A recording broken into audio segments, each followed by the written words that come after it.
الحمد للہ وحدہ والصلاة والسلام علی من لا نبی بعدہ اعوذ باللہ السمیع العلیم من الشیطان الرجیم بسم اللہ الرحمن الرحیم رب ادخلنی مدخل صدق واخرجنی مخرج صدق واجعلنی من لدنک سلطانا نصیرا۔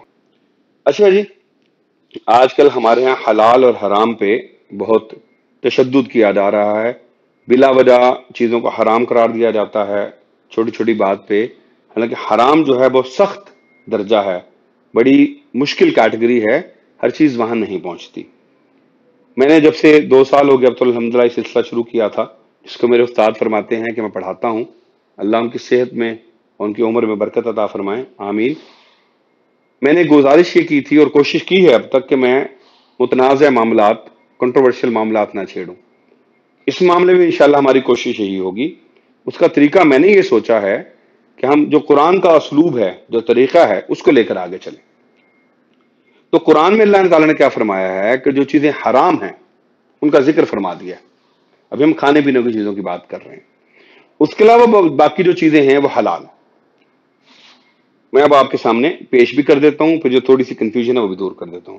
ہم سورہ مائدہ سے شروع کرتے ہیں، چوتھا سورہ ہے اور پہلی آیت، بسم اللہ الرحمن الرحیم۔ یا ایھا الذین آمنوا اوفوا بالعقود احلت لکم بہیمۃ الانعام۔ تو اللہ تعالیٰ نے فرمایا تم لوگوں کے لیے، مسلمانوں کے لیے چوپائے حلال ہیں۔ اچھا، اگلی آیت میں چونکہ اس میں اور بھی معاملات ساتھ چل رہے ہیں تو میں اس کو اسکپ کر رہا ہوں۔ پھر تیسری آیت میں اللہ تعالیٰ اس کی تفصیل دینی شروع کر دی۔ حرمت علیکم المیتۃ والدم ولحم الخنزیر وما اہل لغیر اللہ بہ۔ تو اللہ نے 4 کیٹیگریز بیسک بتا دی جو حرام ہیں ہم پہ اب: مردار، خون، خنزیر کا گوشت، اور جس پر اللہ کا نام نہیں لیا گیا۔ یہ 4 چیزیں اللہ نے کلیئر کر دی۔ اب اس کی فردر ڈیفینیشن بھی ہے۔ جو پہلا ہے مردار، میتۃ جس کو اللہ نے کہا، یا میتۃ جس کو کہا، اس کے اللہ نے ڈیفینیشن دے دی: والمنخنقۃ والموقوذۃ والمتردیۃ والنطیحۃ وما اکل السبع الا ما ذکیتم۔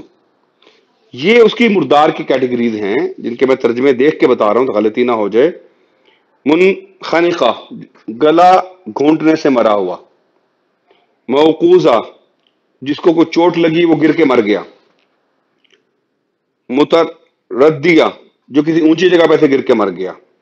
والنطیحۃ، جس کو کسی دوسرے فیلو چوپائے نے سینگ مار کے مار دیا۔ وَأَكَلَ السَّبْعُ، اور جس کو کسی درندے نے کھا لیا۔ تو مردار کی یہ ڈیفینیشن آ گئی۔ اب ہمارے پاس یہ گنجائش ہے کہ ان میں سے اگر کوئی کمبینیشن بن جائے یا کوئی ملتی جلتی صورتحال ہو جائے تو بھی ہمیں پتا کہ وہ حرام ہے۔ دوسرا، خون، اس سے دونوں چیزیں نکل آئیں: خون اٹسلف بھی، اور وہ سارے جاندار جو خون پیتے ہیں، جس کی ایک اور جگہ تصریح ہے وہ سارے جاندار جس میں چوپائے یعنی 4 پیروں والے بھی شامل ہیں اور پرندے بھی شامل، جو دوسرے جانداروں کا گوشت کھاتے ہیں، وہ بھی حرام ہو گئے۔ خنزیر اسپیسیفک حرام ہو گیا۔ اور آخری جو کیٹیگری بتائی وہ سب سے امپورٹنٹ ہے، سمبولیکلی بھی اور پریکٹیکلی بھی، جس پہ اللہ کا نام نہیں لیا گیا۔ اب اس میں بہت ساری کنٹروورسیز لوگوں نے بنائی ہیں لیکن بڑا کلیئر ہے، وہ جانور جس کو ذبح کرتے ہوئے اس پر اللہ کا نام کلیئرلی نہیں لیا گیا وہ حلال نہیں ہے کھانا۔ اسی آیت میں اللہ نے بتا بھی دیا، کہا وما زکیتم، کہ شکار میں ہوتا ہے کہ شکاری، آپ نے ایک جانور رکھا ہوتا ہے، وہ جاتا ہے، وہ آپ کے مارے ہوئے شکار کو اٹھا کے لاتا ہے، یا کئی دفعہ شکار ہی وہ کرتا ہے، وہ اسی میں آتا ہے، اس زخمی جانور کو مرنے سے پہلے ذبح کرتے ہیں آپ تکبیر پڑھ کے، تب حلال ہوتا ہے۔ جو سمندری جانور ہیں، مچھلیاں وغیرہ، ان پہ تکبیر پڑھنے کی ضرورت نہیں ہوتی۔ تو یہ موٹی موٹی کیٹیگری ہے۔ اب ہمیں جس میں سے سبق سیکھنا ہے وہ اس کا ایسنس سیکھنا ہے۔ اب اس کے علاوہ سب کچھ حلال ہے، اس میں بحثیں کرنے کی ضرورت نہیں ہے۔ ہاں، جنرلی 3 کیٹیگریز کی بنیاد پر کچھ خوراکیں کہیں استعمال ہوتی ہیں کہیں نہیں استعمال ہوتی. مثال کے طور پر اونٹ، بے شمار روایت ہمیں مل جائیں گی حلال ہے. ہندوستان پاکستان میں لوگ اس طرح نہیں کھاتے، طبیعت بھی ہے اور اس کی اویلیبلٹی بھی کم ہے. اسی طرح دمبا، ہمارا سارا سینٹرل ایشیا، ایرانین ہوں ٹرک ہوں، وہ دمبا کھاتے ہیں. وہاں مٹن یا بکرے کا کانسیپٹ ہی نہیں ہے.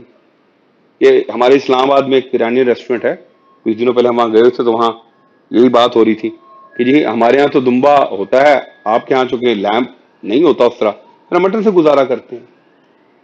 اس طرح ہندوستان میں چونکہ زرعی علاقہ تھا، یہاں لوگ سبزیاں دالیں کھاتے ہیں.